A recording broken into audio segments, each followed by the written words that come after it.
প্রিয় দর্শক, আসসালামু আলাইকুম। দর্শক, আপনাদেরকে তৃতীয় শুভেচ্ছা জানাচ্ছি নতুন আরেকটি প্রতিবেদনে। এই মুহূর্তে আপনাদেরকে নিয়ে চলে আসছি জাকের ডেইরি ফার্ম। আপনারা জানেন যে জাকের ডেইরি ফার্ম দেশের ঐতিহ্যবাহী একটা গরুর খামার। দর্শক, আজকের পর্বে আমরা মূলত জানবো যে নতুন এবং পুরাতন খামারি যারা আছে তারা হতাশায় ভুগতেছে এবং খামার সেক্টর থেকে মুখ ফিরিয়ে নিচ্ছে। এর মূল কারণ কি আমরা জানবো জাকের ডেইরি ফার্মের কর্ণধার মোহাম্মদ আনোয়ার সাহেবের কাছ থেকে। ভাই, আসসালামু আলাইকুম। ওয়ালাইকুম সালাম। কেমন আছেন? জি আলহামদুলিল্লাহ। প্রায় অনেকদিন পর, মাসখানেক পর আবার আসলাম। তো আজকে মূলত জানতে চাই বা খামারিদের যে হতাশা চলতেছে, আর দুর্বিষহ জীবনযাপন করতেছে, আস্তে আস্তে সেক্টর থেকে মুখ ফিরিয়ে নিচ্ছে, বিশেষ করে ডেইরি থেকে। এর মূল কারণটা কি আসলে? আহ, প্রিয় দেশবাসী, খামারি ভাইয়েরা, ডায়েরি, পোল্ট্রি, ফিশারি এবং কৃষি, ৮৬ ভাগ কৃষকের পক্ষ থেকে আমি আনোয়ার আপনাদের সামনে দাঁড়াইছি। আসসালামু আলাইকুম। আপনারা আমার জন্য দোয়া করবেন, আপনার জন্য দোয়া রইল।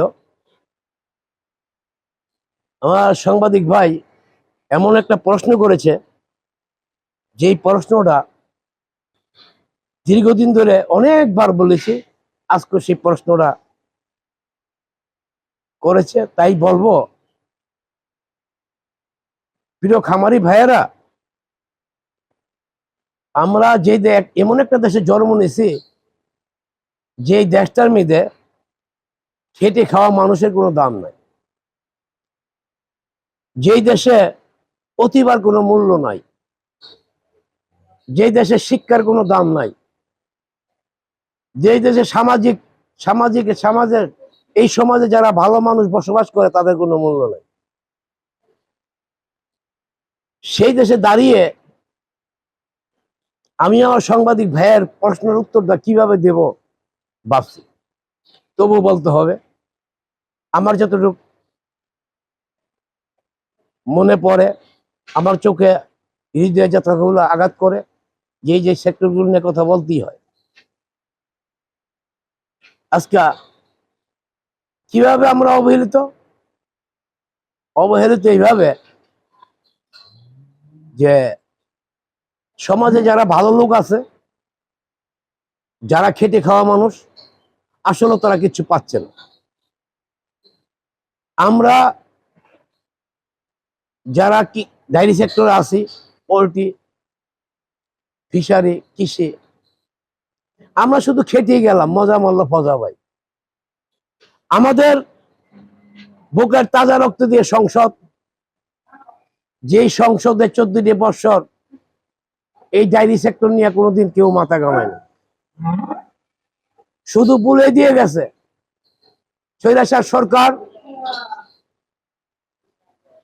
ইহুদির বাচ্চা, যেটা নিয়ে হিন্দুর রক্তধর বংশধর স্বৈরাচার হাসিনা একটি খামার দেখতে চায়, কিন্তু ওর কারণে সবচেয়ে খামারিরা ধ্বংস হয়েছে। যেমন আপনারা জানেন, বেরিবাজার বাংলাদেশের বৃহত্তম একটি খামার ধ্বংস হয়েছিল।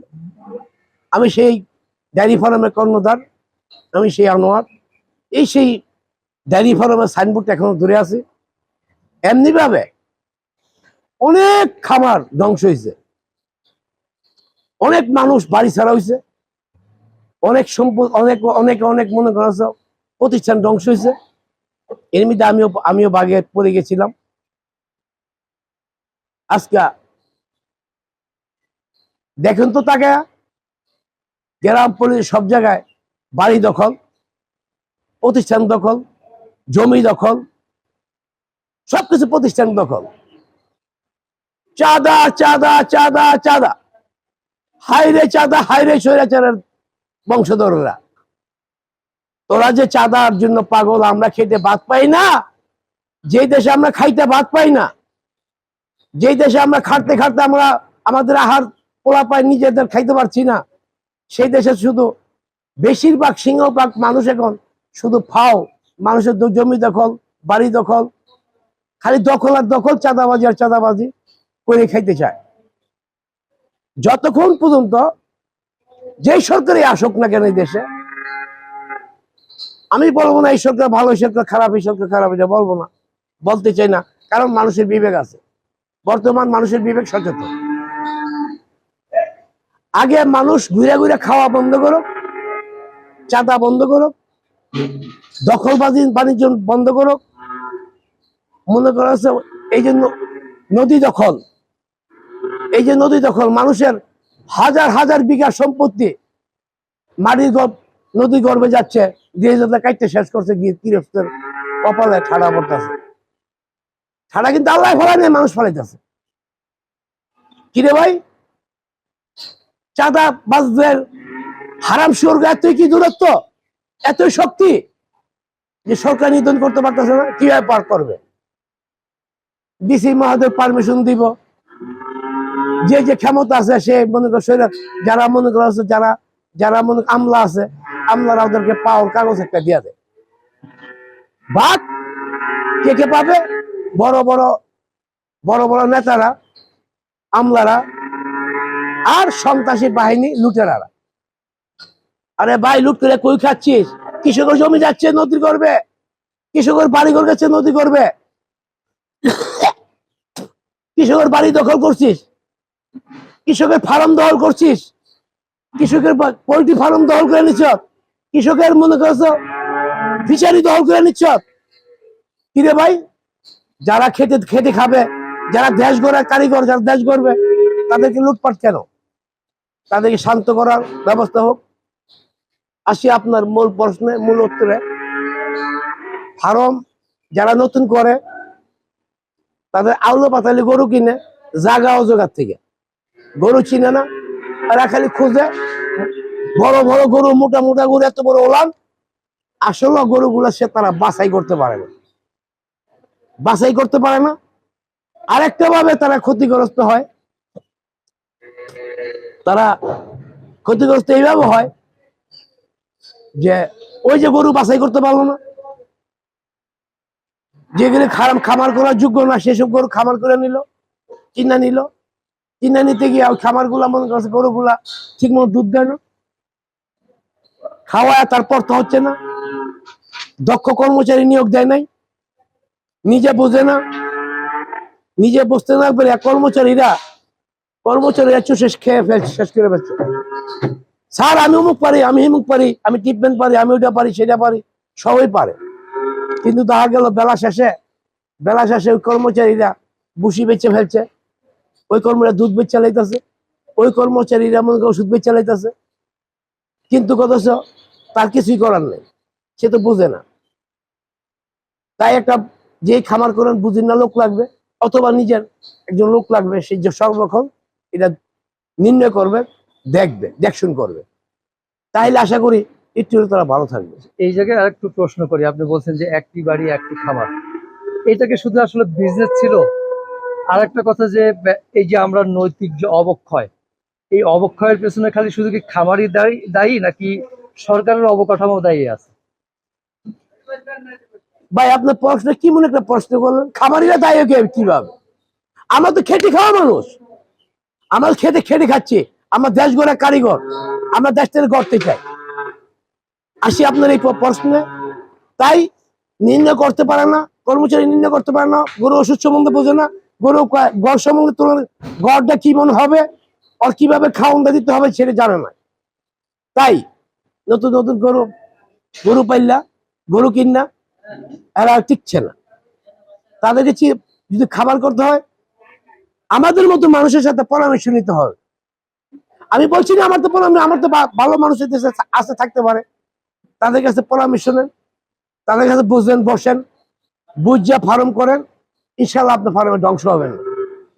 আর যদি না বুঝা করেন, ওই ধ্বংস আপনার অনিবার্য। আরেকটা জিনিস, এখন ভাই আপনি কি বলতে পারবেন বাংলাদেশের সবচেয়ে সস্তা কি জিনিস? দুধ। কেমনে? সোজা কথা কইলেন দুধ, এই হবে না। আসলে দুধটা সস্তা কেন হইলো? দুধটা কেন সস্তা হইলো? হ্যাঁ, এটার পেছনে মূল কারণ হইলো যে মানুষ 70-80 দিয়ে কোক খাচ্ছে 1 লিটার, কিন্তু 80 1 লিটার দুধ খাবে না।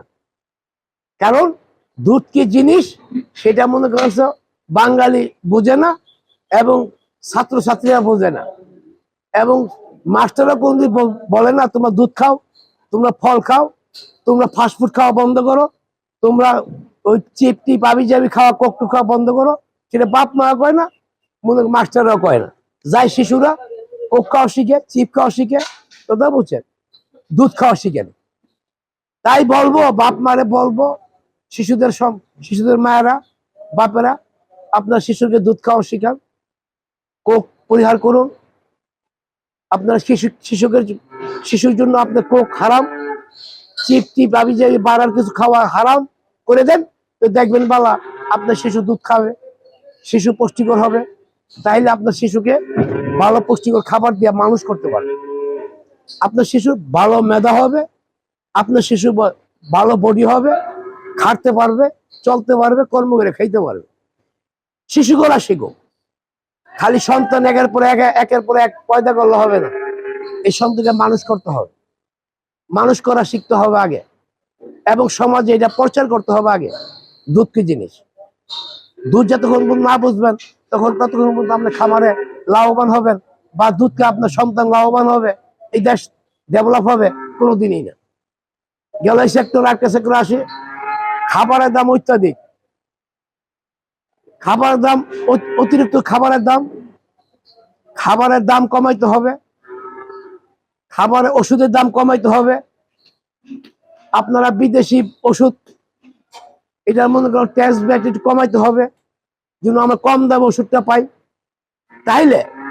তাইলে মনে খামারিরা, যেমন খামারিদের সুদৃষ্টি থাকতে হবে সরকারের, যেমনটা খামারিদের লোন দিতে হবে, সুদ মুক্ত হোক আর অল্প সুদে হোক, লোন দিতে হবে। খামারিকে সরকারি সাপোর্ট দিতে হবে। সাপোর্টটা কেমন? ভ্যাকসিন, ডাক্তার, বিভিন্ন ওষুধ পানি যা বিশ্বে দিয়া থাকে। যেই দেশে ৮৬% কৃষক, যে দেশে কৃষক নির্ভরশীল বাংলাদেশ, আপনারা কৃষকের মায়া করছেন না। দেশটা অধপতনে যাবে কৃষক না বেঁচে থাকলে। আপনি দেখেন, যে দেশে সরকারি রাজস্ব আয় করে ৩০%, ৩৫%, ২০%, ১৫%, সেই দেশগুলো দেখেন কিভাবে মনে করেন কৃষি খাত থেকে আয় করে।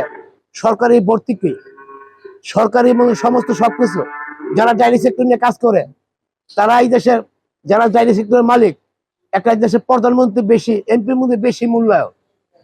আমাদের দেশের মূল্যায়ন তো দূরের কথা, ঝাড়ুর বাড়ি জুতার বাড়ি দিতে আপনারা আয়েন না। যারা দেশ পরিচালনা করেন, ঝাড়ু জুতার বাড়ি দিতে আয়েন না। আমরা কি আপনাকে পবিত্র হাত দিয়া, মায়াবী হাত দিয়ে আমরা ঝাড়ুর বাড়ি একটা পাই না? দেন না আপনারা। ফুলের ঝাড়ু, ফুলের সুবাস না দিলে ঝাড়ুর বাড়ি দিয়ে যান, আমরা তবু বেঁচে থাকি, তবু আমরা দেশ গড়ার চেষ্টা করি, কিভাবে দেশটা গড়তে হবে।